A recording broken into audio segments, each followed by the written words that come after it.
안녕하세요. 시내가 책방입니다. 저는 책방지기 한 걸음씩입니다.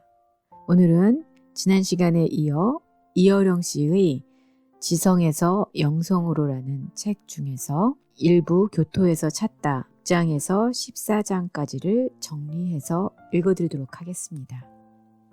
6. 끈을 잘라라. 교토에 와서 생활 패턴이 바뀌었습니다. 아침 산책을 시작한 것입니다. 트레이닝 차림으로 심호흡을 하면 기도로 흘러가던 공기방울들이 폐부에서 터지는 감촉을 느낍니다. 기체로 변한 청량 음료입니다. 하지만 연구소 뒷문 산모롱이 길에는 개를 끌고 나온 아침 산책객들로 붐빕니다. 약속이나 한 듯이 몸집이 작은 사람은 도사견같이 큰 개를, 몸집이 큰 사람들은 발바리 같은 작은 개를 끌고 나오는 것이 이상합니다. 더욱 이상한 것은 사람들은 산책길에서 마주쳐도 예외 없이 곤란 사람처럼 외면을 하지만 개들끼리는 그냥 지나치는 법이 없습니다. 짖으며 달려가거나 싸움을 걸고 등에 올라타려고 하거나 혹은 빙빙 돌면서 서로의 냄새를 맡으며 떠보기도 합니다. 그러다 보면 젊은이든 노인이든 그리고 남자든 여자든 개를 끌고 나온 산책객들의 보행은 개의 걸음에 따라 달라질 수밖에 없습니다. 개가 길거리에서 떨어진 것을 보고 냄새를 맡을 때 그들의 걸음은 멈춰야 합니다. 그리고 다른 개를 보고 달려가면 끈을 놓치지 않으려고 잡아다니지만 역시 그들의 걸음은 개의 의지를 거스르기 힘듭니다. 개가 오줌을 눌 때마다 주인은 걸음을 멈추고 자신도 시간을 배설해야 합니다. 개가 볼일을 다 보고 나면 개똥을 치우기 위해서 준비해 가지고 온 휴지를 펴들고 익숙한 솜씨로 뒷시중을 들기도 합니다. 누가 주인인지 구별하기 힘듭니다. 아닙니다. 처음부터 그 산책은 집안에만 갇혀있는 애완견에게 배설과 운동을 시키기 위해서 계획된 것일지도 모릅니다. 어쨌든 서로가 서로를 묶는 하나의 끈에 매달려 그들의 아침 산책은 즐겁고 행복해야 합니다. 사람들은 누구나 이들처럼 끈에 매달려 살고 있지요. 나는 종교가 무엇인지 잘 모릅니다. 하지만 그것이 세속의 얽매인 끈에서 벗어나 영혼을 해방시키려는 욕망인 것만은 분명한 것 같습니다. 소유의 끈, 정의 끈, 육신의 끈, 모든 욕망의 끈을 놓아야만 합니다. 내가 망명객처럼 잠시 내 집과 내 나라를 떠나 이곳에 온 까닭도 그러한 목걸이와 끈에서 벗어나고 싶었기 때문입니다. 한국 같았으면 날 알아보는 사람이 있을까봐 시선의 구속을 느끼겠지만 여기에서는 아주 자유롭습니다. 누구도 날 알아보는 사람이 없기 때문에 들개처럼 뛰어다닐 수가 있습니다. 나는 나무들을 자유로운 거리에서 바라볼 수가 있듯이 이국의 모든 풍경과 뉴스와 이방의 사람들을 아무 부담 없이 바라볼 수가 있습니다. 그리고 그것이 교토 생활을 하는 지금의 내 행복입니다. 도구가 아닌 존재의 나무로 그것들을 바라보고 있자면 하나하나의 이파리에 묻어나는 여름과 그리고 조금씩 물들어가는 겨울의 죽음들이 보입니다. 바람이 불면 미친 듯이 나무들이 짐승처럼 울부짖으며 나무 이파리 하나하나가 말과 키처럼 흔들릴 때 비로소 나무는 무엇으로도 풀이할 수 없는 나무 자신의 생명력을 지니고 우리에게 다가옵니다.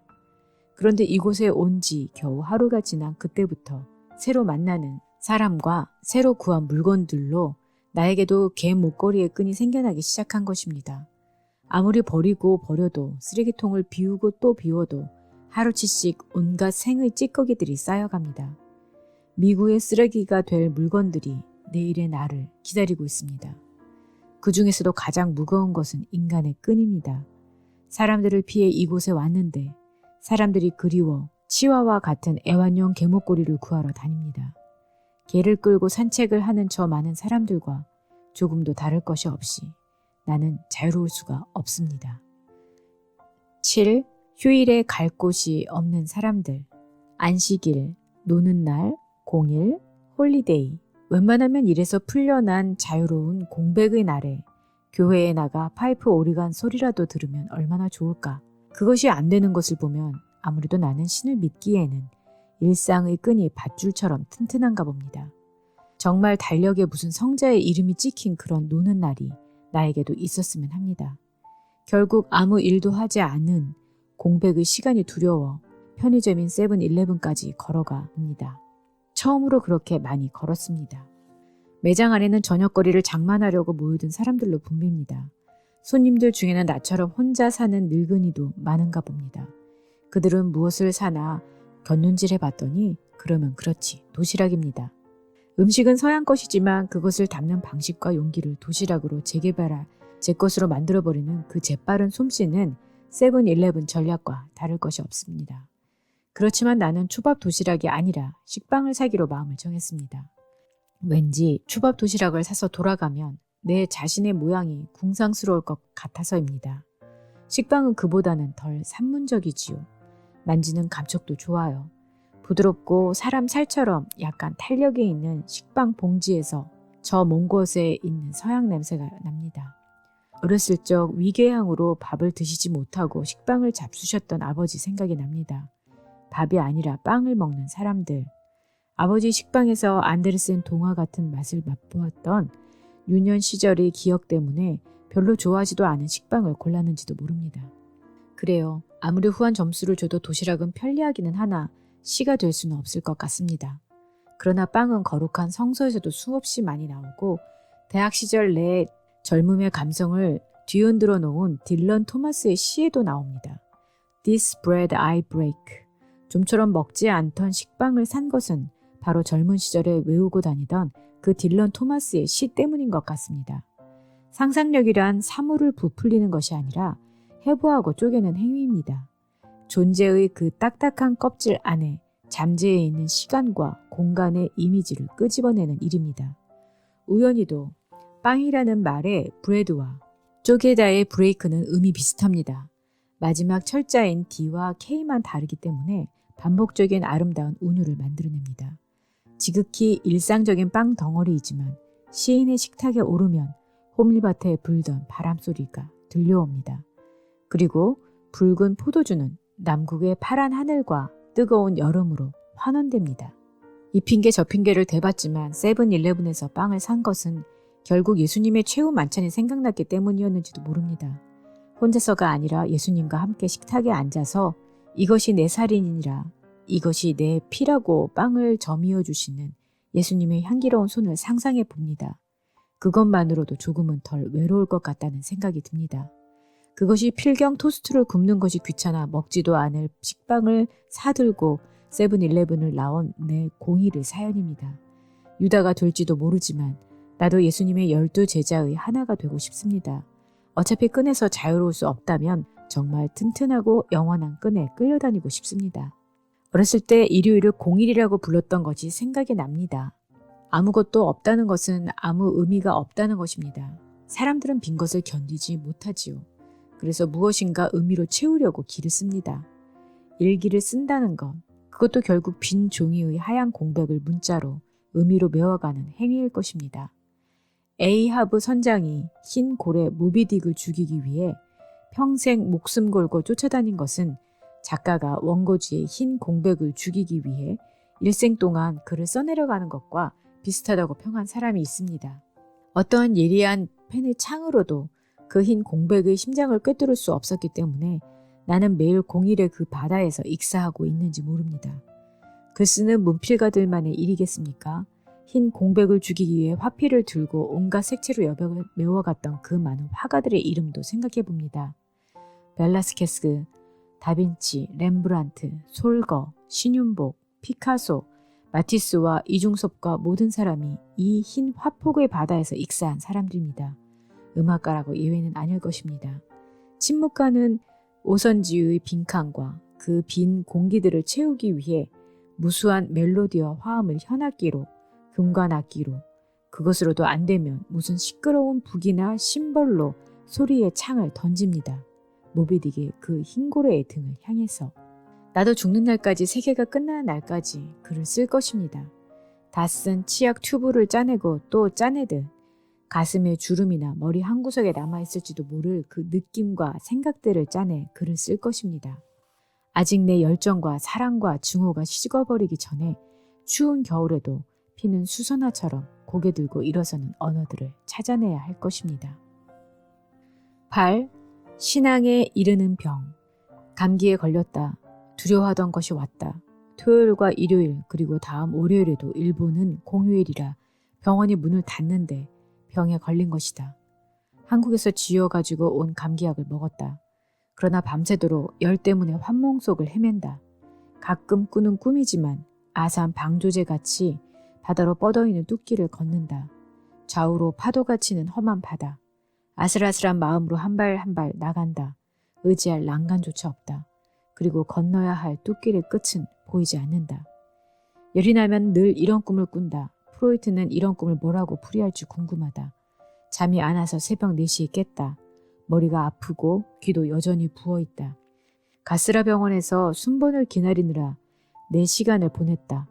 5분 동안 진찰을 받으려고 기다리고 기다린다. 동굴 같은 복도를 지나다니는 환자들의 모습을 바라보고 호명하는 스피커 소리에 귀를 기울이고 걱정스러운 표정을 하며 검사 결과를 기다리고 있는 환자들 틈에 끼어서 기다리고 기다린다. 최후의 심판날에도 사람들은 그렇게 기다리는가, 아니면 지진이 일어나듯 한꺼번에 쓰러지는가. 서서히 위기가 다가오는 병원의 그 미지근한 긴장 속에서 다시 미열을 느끼기 시작한다. 교토에서 쓴 일기장을 뒤지다가 이런 구절을 발견했습니다. 이방의 땅에 살면서 제일 무서웠던 것이 병나는 것이었던가 봅니다. 일기장에는 거의 한 달 가까이나 병 이야기로 가득 차 있습니다. 그렇지요. 누구나 병에 걸리면 자신의 몸 전체를 느낍니다. 자기와 제일 가까운 것이 자기 몸입니다. 나라고 하는 것은 바로 내 몸을 뜻하는 말이기도 합니다. 그러나 자신과 제일 가깝다는 자기 몸을 자기가 보지 못한다는 것은 여간 큰 아이러니가 아닐 수 없습니다.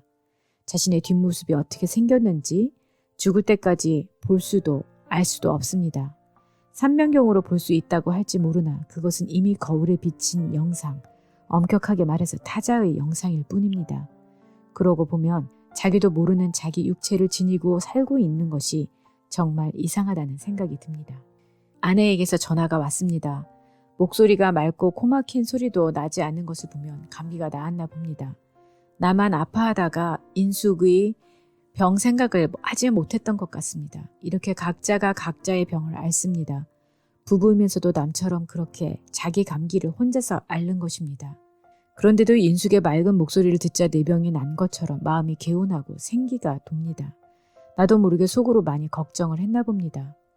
그렇습니다. 부부란 너무 가까운 존재여서 나도 모르게 생각이 날 때가 많습니다. 사람들은 그것을 정이라고 부르는 모양입니다. 사랑은 외모로, 말로, 몸짓으로 나타나지만 정은 조용히 지열처럼 자신도 모르게 마음의 맨 밑바닥에서 타오릅니다. 감기가 아내에 대한 사랑을 깨닫게 합니다. 객지에서 한 달 가까이 혼자서 감기를 앓으면서 느낀 것은 혼자서 병을 앓아서는 안 된다는 사실이었지요. 누군가 가까운 사람이 있다는 것은 누군가 자기 병을 걱정해주는 사람이 있다는 말과 같습니다. 존재는 병이고 병을 통해서 우리는 남과 어울립니다. 병을 앓게 되면 자신의 혼자가 아니면 남과 함께 살고 있는지를 알게 됩니다. 호사다마가 아니라 다마호사도 있는가 봅니다. 앓고 나면 큰다지만 나도 이번 감기가 나으면 어른이 되어야겠다고 생각하면서 혼자 웃어봅니다. 기침을 하면서 아직 살아 숨쉬는 허파를 느끼며 즐겁게 웃습니다. 아무래도 이번 감기가 나 병으로부터 벗어나면 새 구두라도 사신고 예배당을 찾아가야만 할 것 같습니다. 상온보다 높은 바이러스의 신혈이 나와 아내를 그리고 나와 예수님을 가깝게 해준 것 같습니다. 이 나이에 누군가에게 어리광을 부리고 싶었던 게지요. 결국 종교와 가장 가까운 것이 인간이 종교에 다가갈 수 있는 가장 가까운 지름길이 병이라는 생각에 머리맡에 체온계를 치웠습니다. 모든 병 속에는 종교의 광맥이 묻혀 있다고 생각하면서. 9. 살찐 새는 날지 못한다. 감기도 계절도 바뀌었습니다. 객지에 와도 철은 신기하게 똑같이 바뀝니다. 겨울 옷을 벗고 좀약 냄새가 날 것 같은 춘추복을 꺼내 입습니다. 묵은 옷이어서 쪼입니다. 한 해가 지났는데도 어느새 몸이 또 불었나 봅니다. 이제 내 지방을 연소시킬 열정이 모자라 이렇게 살이 쪄 가는가 생각하니 나이 드는 것이 부끄럽습니다. 젊었던 시절 어느 종교도 믿지 않던 내가 그래도 부처님보다 예수님을 더 가깝게 느낄 수 있었던 것은 틴토레토의 그림 때문이었던 것 같습니다. 연화대 위에 과부자를 하신 부처님과 달리 십자가 위에서 못 박히신 예수님은 너무 안타깝게도 갈비뼈가 드러나 보입니다. 우리는 연화대에 가부좌를 한 마른 예수님을 생각할 수 없는 것처럼 십자가에 매달려 있는 부처님을 상상하지 못합니다. 고뇌와 해탈, 나는 아직 고뇌의 편인데도 살이 많이 쪘으니 예수님 보기가 민망합니다. 젊었던 시절 나는 자코메티의 조각처럼 말라 있었지만 예수님의 고뇌를 이해하지 못했는데 이렇게 살이 찌고서야 예수님을 찾는 것이 보통 아이러니가 아닌 것 같습니다. 키리의 LA 송이라고 외치며 십자가에 못 박히신 예수님의 뒤틀린 몸, 그리고 조국을 걱정하며 벌거벗고 물레를 돌렸던 마하트마 간디의 몸을 생각하면서 내 스스로의 나의 안이한 삶에 대해 용서를 빌었습니다. 정말 내가 나의 조국이나 인류의 괴로움과 슬픔을 하루라도 내 몸처럼 걱정했더라면 이렇게 살이 찔 수 있겠습니까? 살찐 새는 날지 못합니다. 날기 위해, 학이 되기 위해. 옛날 우리 선배님들처럼 약초나 캐먹고 살아가는 은둔처라도 찾아봐야 되겠습니다. 근심이 모자라면 가득인 음료를 마셔서라도 하게 되는 거다. 그때만 해도 말은 하게 되고자 했지 예수님처럼 무거운 십자가를 메고 가는 그 고뇌의 길은 감히 상상도 하지 못했습니다. 경제적인 번영이 인간을 게으르게 하고 살찌게 합니다. 나도 그런 부류의 한 사람입니다. 예수님을 뒤따르던 제자들은 어떠했을까? 다빈치가 그린 최후 만찬의 제자들을 보면 살찐 사람은 거의 보이지 않습니다. 네로의 향연과는 아주 다릅니다. 유다마저도 야윈 체구입니다. 예수님의 손이 아주 인상적입니다. 갸름하고 야윈 손입니다. 그런데 잘 보면 왼쪽 손은 손바닥을 보이는 열린 손이고 오른손은 손등이 보이고 약간 주먹을 쥔 듯한 모양을 하고 있습니다. 열린 손과 대조를 이루는 닫힌 손이지요. 열린 손은 받아들이고 닫힌 손은 거부하고 벌합니다. 제자들에게는 열린 손으로 맞고 유다와 같은 악에 대해서는 닫힌 손으로 거부합니다.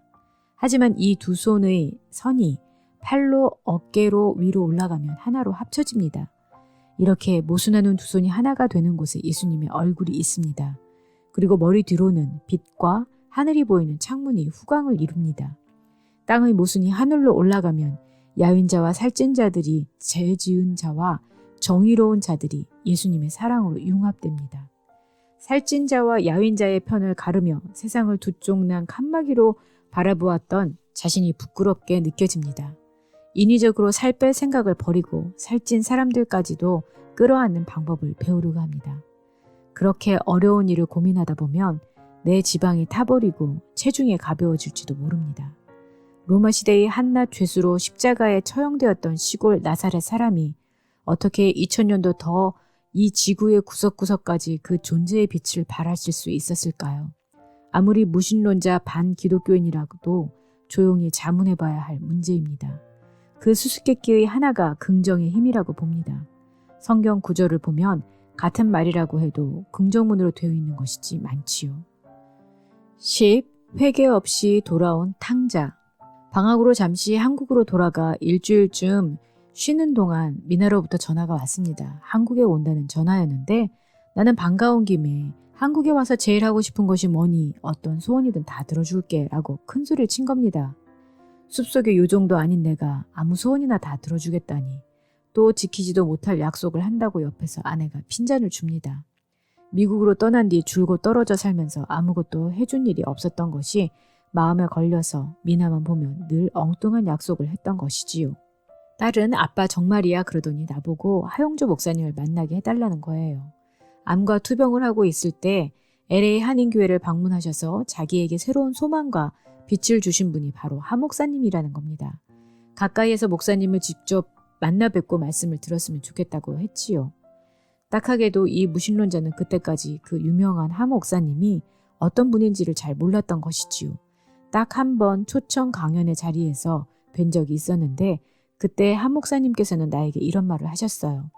저 이 선생님 보고 누가 왜 예수님을 믿지 않으십니까? 라고 물었더니 예, 원래 첫사랑하고는 결혼 못하는 법입니다. 라고 대답하셨다는데 그게 사실입니까? 나는 그저 우물쭈물 시인도 부정도 하지 않고 어색하게 그냥 웃었어요. 왜냐하면 예수님과 첫사랑이라도 한 적이 과연 있기나 했었던가 조금 마음이 캥겼기 때문에 질문을 피하고 말았던 것이지요. 이런 일이 생길 줄 알았더라면 그때 좀 더 진지하고 성실하게 대화를 나눴더라면 하고 후회를 했지요. 그러나 구하라 그러면 주실 것이다 라는 성경 말씀은 거짓이 아니었습니다. 별 면식도 없으면서 염치 없이 전화를 드렸더니 사역하시느라 그렇게 바쁘신 목사님께서 기회의 문을 열어주신 겁니다.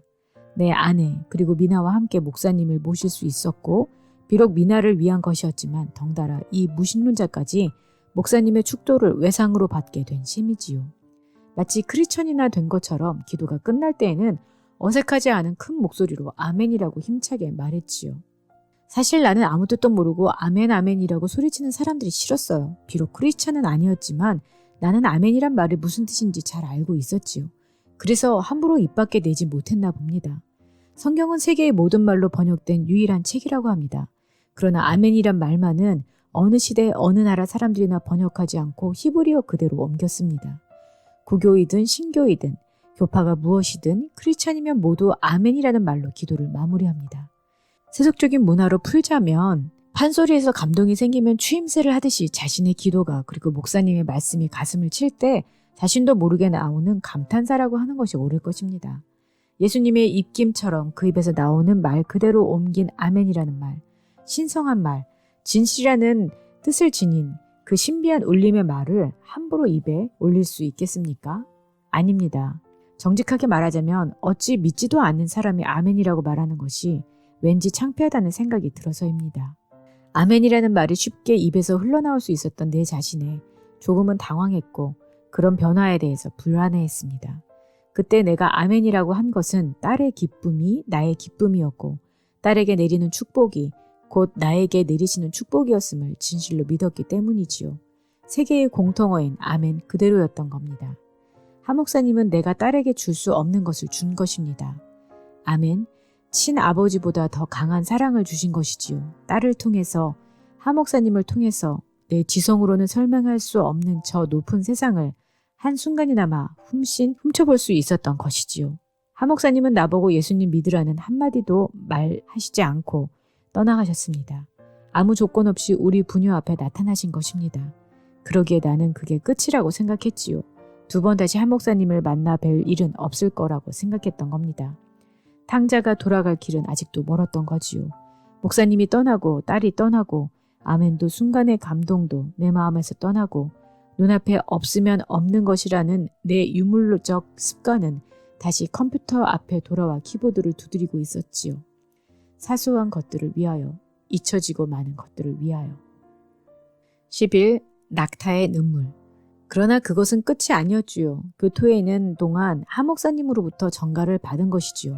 저보고 플러그인이라는 특별 집회가 있는데 리더십이 무엇인지 믿지 않는 사람의 입장에서 이야기를 하라는 것입니다. 그러면 그렇지, 하 목사님이 어려운 부탁을 들어주셨으니 내가 무슨 이유든 목사님 청을 거절할 수 없겠지. 이런 일이 이른바 예정설이라는 것인가? 이제 와서 생각하니 딸의 소망으로 하 목사님을 만난 것은 처음이 아니라 교토에서 한 발짝씩 주님을 영접하기 위해서 영성의 계단을 향해 조금씩 발을 옮겨가는 그 발자국의 하나였던 것입니다. 여러 이야기를 덧붙이기보다는 그때 믿지 않는 사람의 입장에서 기독교적 리더십이 무엇인가를 강연한 그 내용을 정리한 그대로 옮겨보겠습니다. 저는 교회에 다니는 사람도 아니고 더구나 지금껏 어떤 종교도 믿어본 적이 없는 사람입니다. 다만 무신론자로서 기도시 한 편을 쓴 것이 전부입니다. 그런데 이 교회를 이끌어 가시는 하영조 목사님은 종교와 관계없이 한 인간으로서도 너무 존경하는 분이시고 제 딸 미나에게 빛이 되어 주신 분이시기 때문에 무엇인가 보답하기 위해 오늘 이 자리에 서게 된 것입니다. 저희 딸 미나의 서원은 저와 함께 교회에 나가서 기도하고 은총받고 제가 크리스천으로 남은 삶을 살아가 주는 것이었습니다. 저는 성경을 자주 읽습니다만 교회에 나간 것은 고등학교 시절 친구를 따라 몇 번 놀러 간 것이 전부였습니다. 때로는 믿는 사람의 이야기보다 믿지 않는 사람이 말하는 기독교의 메시지가 더 효과적일 때도 있습니다. 하나님이 혹시 저를 밖에 두시고 쓰시는 것이 아닌가 하는 생각이 들 때도 간혹 있습니다. 오늘이 바로 그런 때가 아닌가 싶습니다. 하 목사님께서 그런 미션을 저에게 주신 것이라고 생각하면서 믿지 않는 사람의 입장에서 크리스천들의 리더십에 대해서 말씀드리려고 합니다. 우선 제가 생각하는 리더십이 과연 무엇인지 밝히기 전에 여기에 계신 여러분들에게 이상한 퀴즈 문제를 하나 드리겠습니다. 낙타도 인간처럼 눈물을 흘릴까요? 어떻습니까? 흘릴까요? 흘리지 않을까요? 여태껏 낙타가 운다는 말은 아마 들어본 적이 없으셨을 겁니다. 결론부터 말하면 낙타는 웁니다. 아주 큰 눈물방울을 뚝뚝 흘리면서 슬피 웁니다. 몽골의 여자 감독이 찍은 다큐멘터리 영화 장면에 실제로 그런 장면이 있습니다. 그런데 낙타는 어느 때 그리고 왜 우느냐, 그것이 아주 극적입니다. 실제로 새끼를 낳아놓고서도 가낙 돌보지 않은 모성이 없는 이기적인 낙타들이 있다는 겁니다. 새끼가 굶주려 죽게 생겼는데도 젖은 물론이고 가까이 오면 발로 차 얼씬도 못하게 한다는 거죠. 그러면 결국 어미에게서 버림받은 새끼 낙타는 불쌍하게 죽고 만다는 겁니다.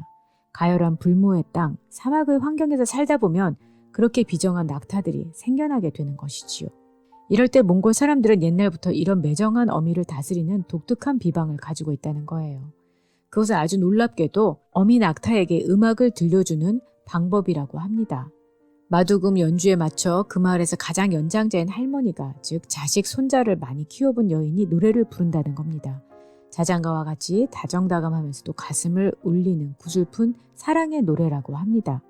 그러면 마두금 연주와 할머니의 구슬픈 가락을 듣고 낙타의 눈에는 눈물방울이 흘러내립니다. 그렇게 눈물을 흘린 낙타는 모성애를 되찾아 제 새끼에게 젖을 물리고 정을 들여 잘 키운다는 것이지요. 감동을 글자 그대로 읽어보면 알 수 있듯이 사람도 동물도 느껴야 움직입니다. 감동을 주는 힘이 바로 음악이요, 예술입니다. 왜 교회에서는 찬송가가 울려 나오는지 아시겠지요? 찬송가 한 번 부르는 것은 100번 기도하는 것과 맞먹는다는 말이 있습니다. 음악에는 초월의 힘이 있어요. 생각의 힘보다 더 크고 깊은 느낌의 힘이 있습니다.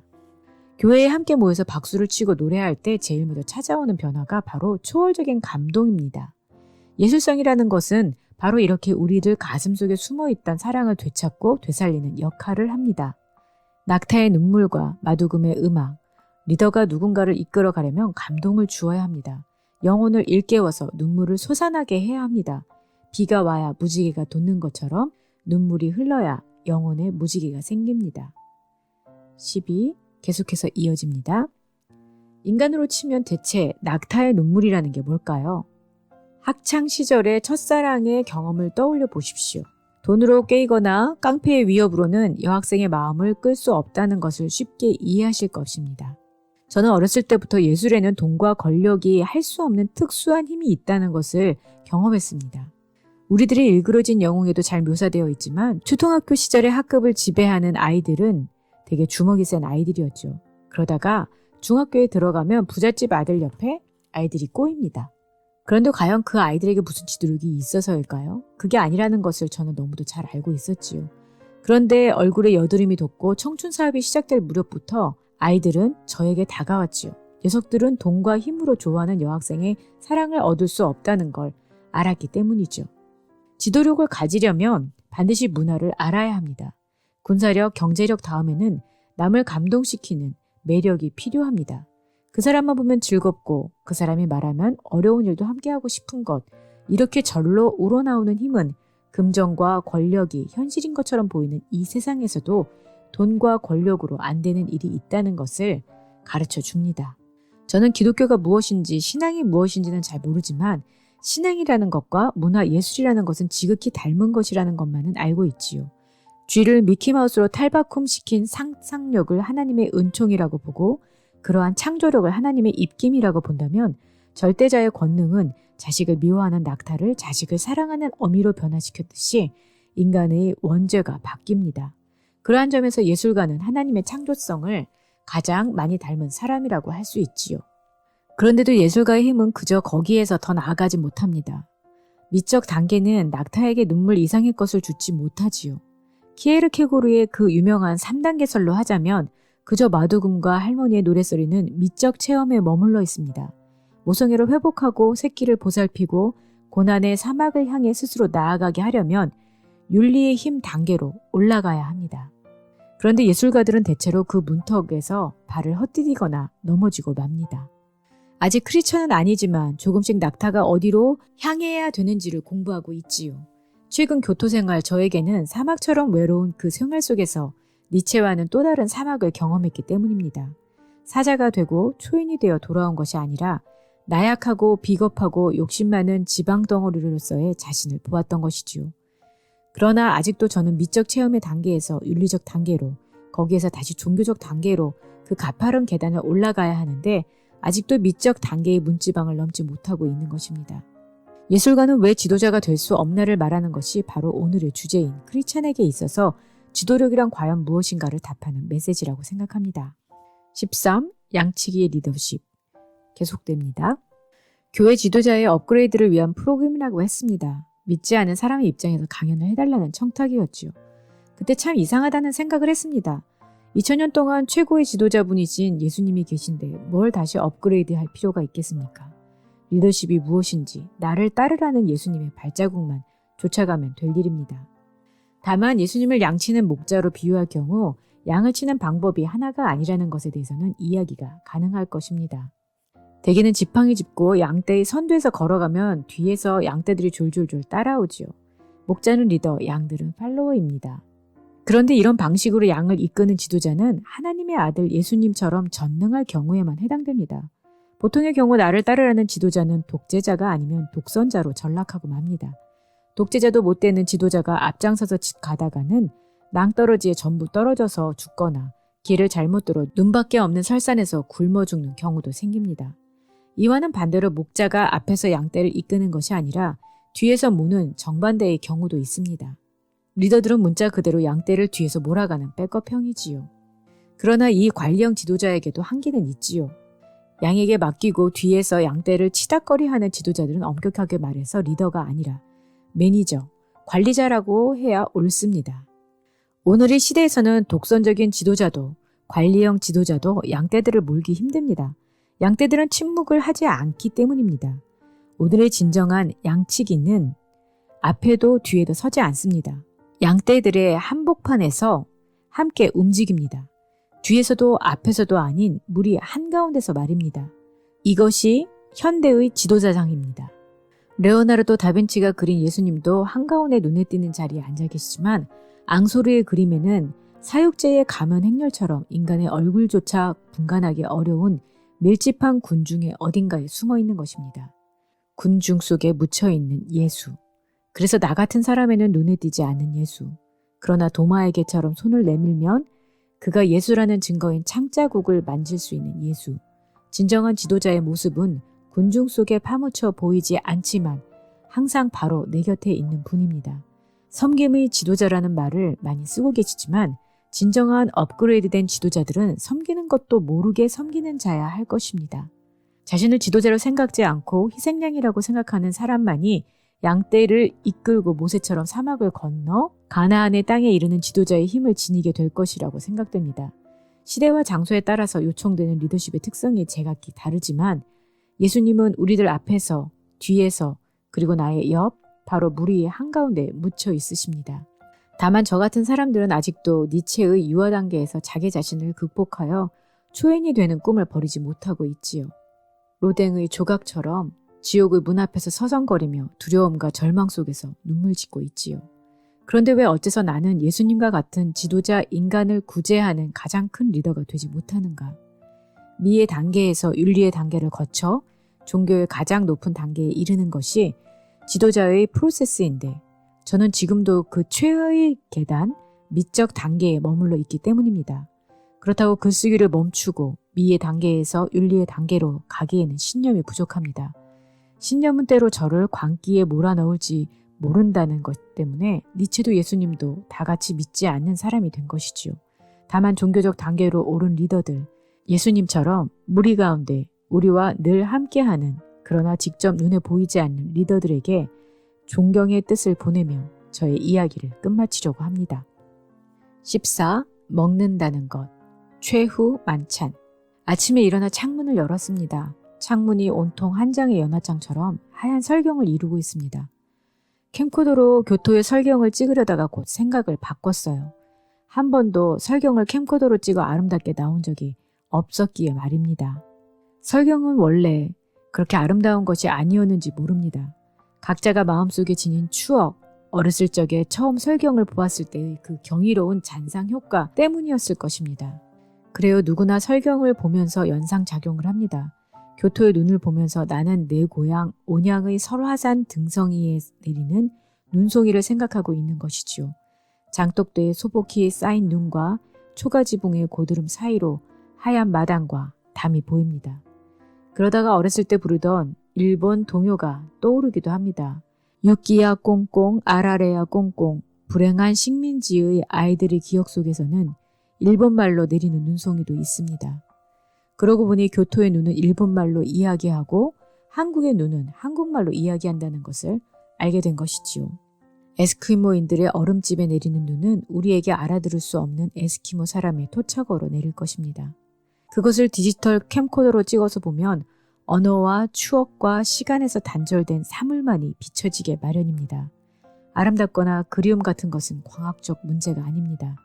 어떻게 그 차가운 렌즈로 그 기억들을 잡아 재현할 수 있겠습니까?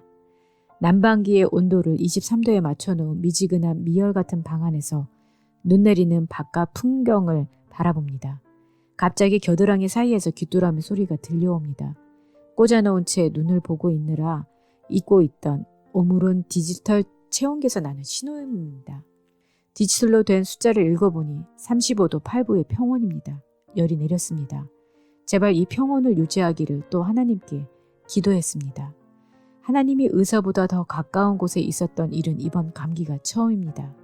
하늘에서 축복처럼 내려주신 눈 내리는 교토의 별판을 바라보면서 헛기침을 해봅니다. 그리고 이렇게 말해봅니다. 그래, 집으로 돌아가는 거다. 아무리 부정해도 내 가족, 내 고향 말고 은둔할 수 있는 곳이 어디에 있겠는가. 핥히고 침 뱉고 아우성쳐도 눈도 한국말로 내리는 내 나라로 돌아가야 한다. 네, 오늘은 1부의 뒷부분 6장에서 14장까지 정리해서 읽어드렸습니다. 다음 시간에는 제 2부를 정리해서 읽어드리도록 하겠습니다. 구독과 알람을 설정하시면 편리하게 받아보실 수 있습니다. 그럼 다음 시간에 뵐게요. 안녕히 계세요.